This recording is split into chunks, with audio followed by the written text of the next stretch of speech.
All right, everyone, welcome back. Hopefully you just finished watching the unboxing video of all of these trucks. If you haven't, I will post a link at the top of the screen right now.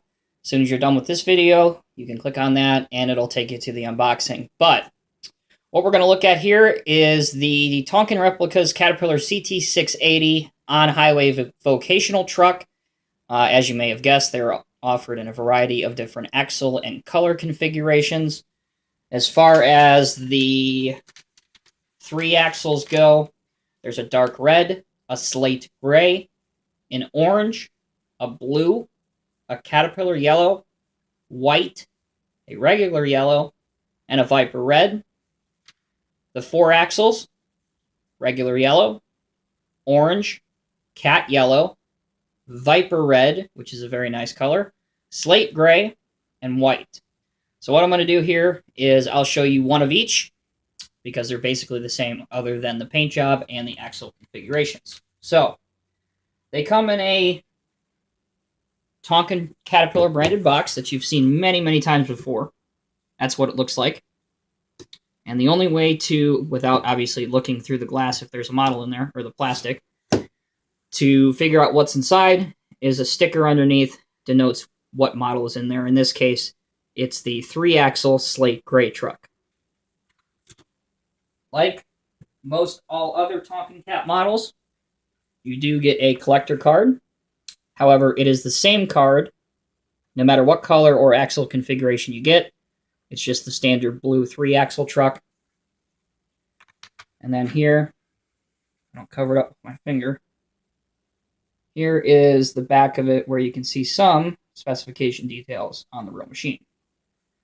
Now, unfortunately, if you haven't heard, Caterpillar has discontinued their vocational on-highway truck design effective immediately. So as far as collectors go, these trucks are likely to be highly sought after.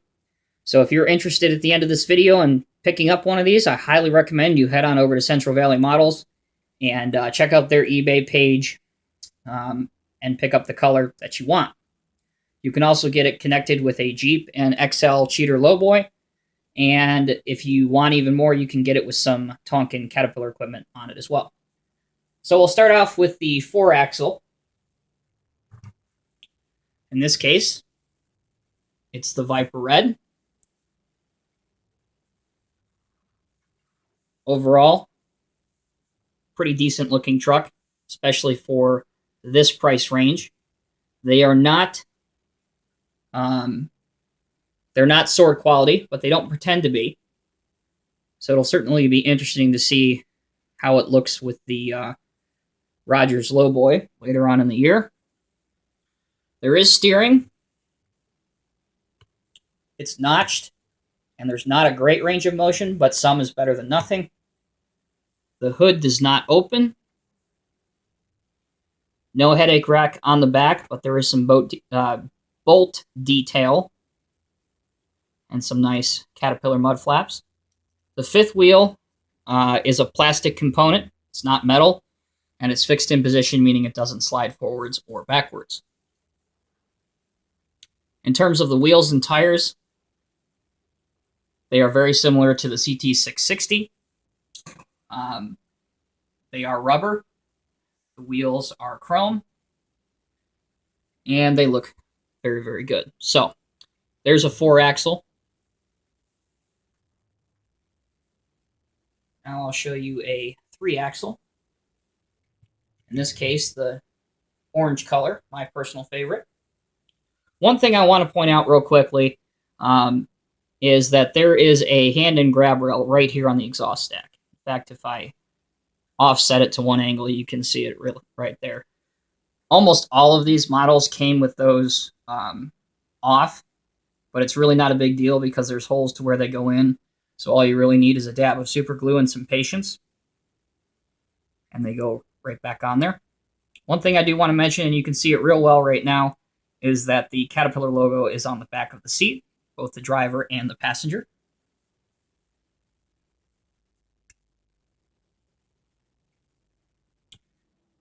Again, just your 3-axle here.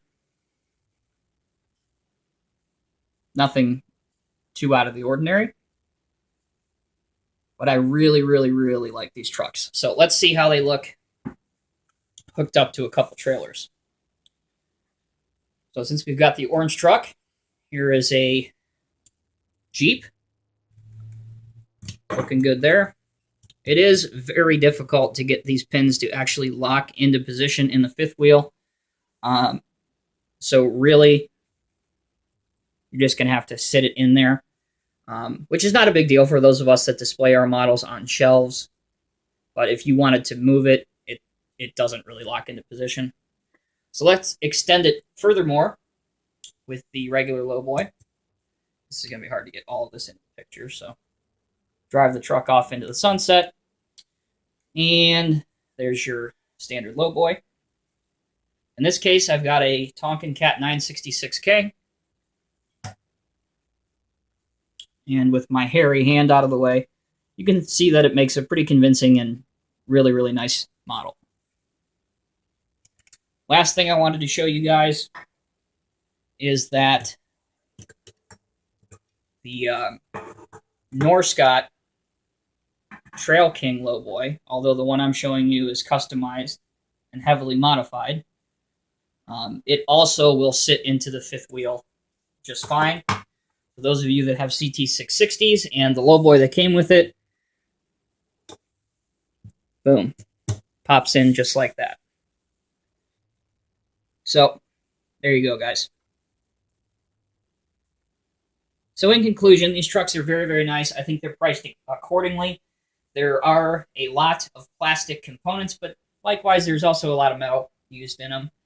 The colors really, really look good, and those of you on Instagram who have fleets of trucks who usually like to stick with one color, I think you won't be disappointed, say, if you pick up a red one, or if you pick up the slate gray one, or maybe even the Caterpillar yellow one.